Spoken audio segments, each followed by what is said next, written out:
what's up? Today's the 28th of December, but I'm still wearing the same outfit as yesterday because who cares to change? And there ain't no power, ain't no electricity. All we do is eat malva pudding in the middle of a fitness-like endeavor to try and be better people than a whole bunch of sugar, whole bunch of like random spread the hips like exercise activity.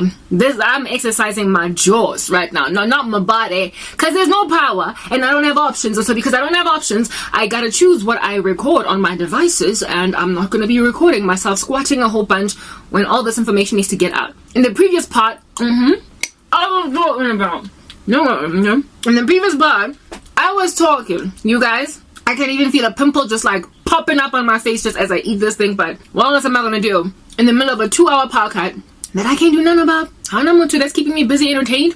Nobody that I'm like, going through this with, holding hands. So I eat, comfort eating. Okay. I'm trying to become a fitness channel like Lady Chica, and I'm actually eating all this malva all up in your grill. Talk about like a dilemma. A little bit of a rock and a hard place. This is a hard place.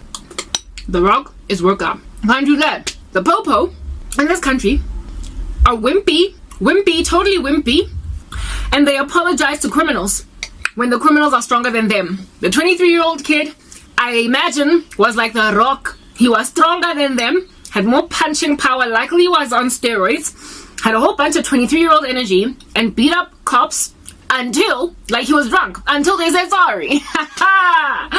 And now he's all popular, he's all popular, like the cute prisoner in the United States that got a whole bunch of letters, even of nude women in prison while he was doing his term, because the police put a mugshot, so, I don't know, look out for this guy, and everybody thought that he was fly. Okay, until, like, his prison term ended, following which, he got, like, a big fat chunky gig in Hollywood as a model. Good is called evil, evil is called good. If you got yourself some light eyes and a beautiful jawline and some square shoulders, you get to like have a beautiful time in prison and get out as a supermodel. South Africa has a similar supermodel rolling around, but he, unlike the dude with the prison mugshot in the United States, he's popular for punching cops until they said sorry. Okay. And when we come and tell you such things are problematic, like that other stuff happens, girl. Why you gotta be so sensitive? It's not that deep. It's not that intense. It's not even all that, like, extreme. Come on, girl. Why you gotta go and hyperbolize everything? Really, it's not that deep. And I'm like, no, it is.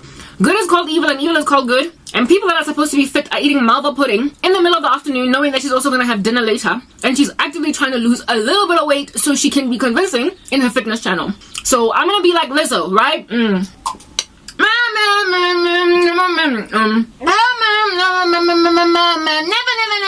Never ever be your side chick. I'm gonna be like Lizzo, a fat woman. That's exactly what she is. Fat, overweight, and so by health standards is essentially not a good role model for fitness at all. And by health standards should be avoided against to end up looking like, because there are people who have actually, died from being that big. But Lizzo, according to the entertainment industry, according to Hollywood, is a model for fitness. She has even gotten some endorsement deals by fitness companies for being fit, because of the fact that every so often Lizzo does a little bit of a squat. There are dancers. I am not fat shaming, do you understand? The dance entertainment industry has deliberately recruited, I don't know if you've seen it in Hollywood, okay?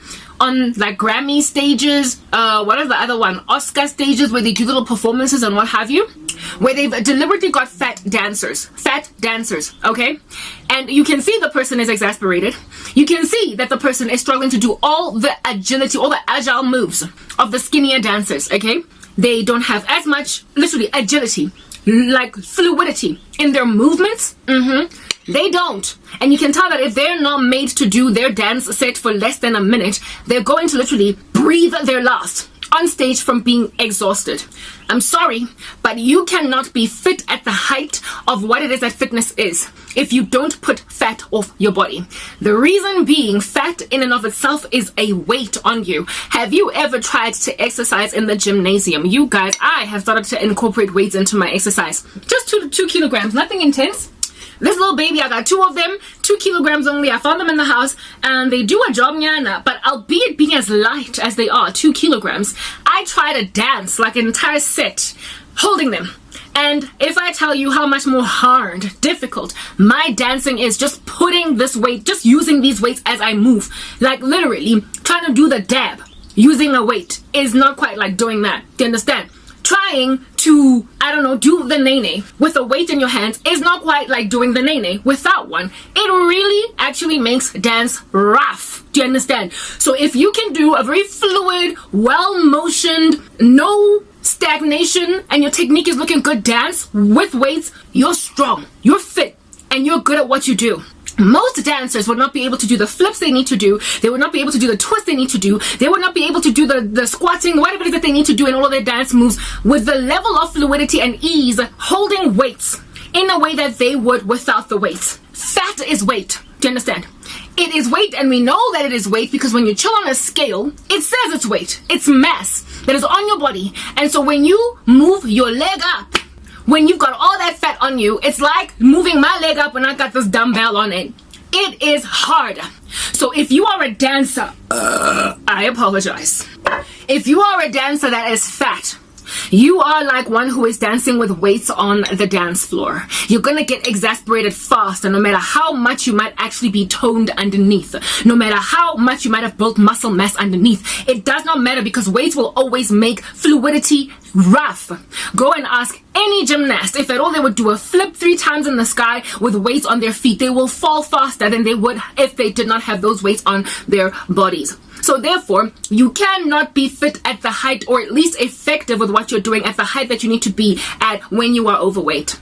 And yet there is an entertainment industry full in the spirit of let's not fat shame, okay? Full of people, of young ladies and young men, old ladies and old men that are literally overweight for the industry, for what they are doing, in the spirit of we're going to accommodate everybody and they're fit because they at least have muscle. You can have a whole bunch of strong, thick muscle. Everybody knows this.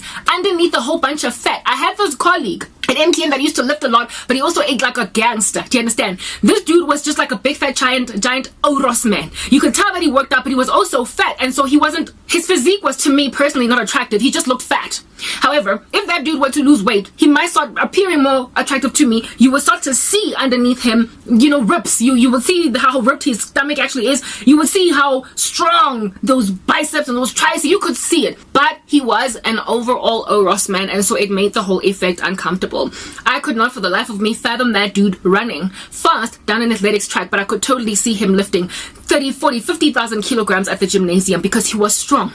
So just because you have got strong muscle does not mean you are fit enough to be an aerobic sort of kind of employee like what a dancer indeed is. And yet they are trying to proliferate that which is not good out there on social media as good because these people are actively in the gym, but they're not on a caloric deficit. They're not trying to lose weight. They're not trying to represent a healthy. We all know that fat is unhealthy. Lean muscle is ideal, and like what is this? Body fat composition, you need to reduce it as much as you possibly can as a person for health purposes. This ain't even about aesthetics. It's not about you looking waif like skinny like Twiggy in the 80s. It is just about being healthy. It's just about being healthy. Biology does not change how it is that it reacts to whatever it is the body is doing. So doctors and many such people as these, physiotherapists, people in the nutrition industry, they should be pontificating a thinner or a like less body fat to muscle ratio, do you understand, out there than what would be the tantamount of a chubby person. Not for aesthetic purposes. This stopped being long ago about looking cute when it started to kill people, but for health reasons. But evil is called good and good is called evil, and so people are left to be fat and glory and pride in that while they are dying from all different kinds of complications, claiming that I'm fit, I go to the gym, but are you actually healthy? Next part.